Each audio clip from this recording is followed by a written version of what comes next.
ഇത്രയും വർഷങ്ങൾക്ക് ശേഷം ഞാനിന്ന് എൻ്റെ അമ്മയുടെ കയ്യിൽ തൊട്ടു. എൻ്റെ അമ്മയൊന്ന് ചേർത്ത് പിടിക്കാനും അമ്മയുടെ അച്ചുമോളാണ് ഞാനെന്ന് പറയാനും എനിക്ക് പറ്റിയില്ലല്ലോ.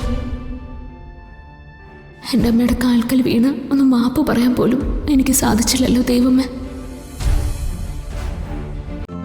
ഇന്ന് തന്നെ ഡൗൺലോഡ് ചെയ്യൂ. കാണൂ നിങ്ങളുടെ ഫേവറേറ്റ് ഷോസ്.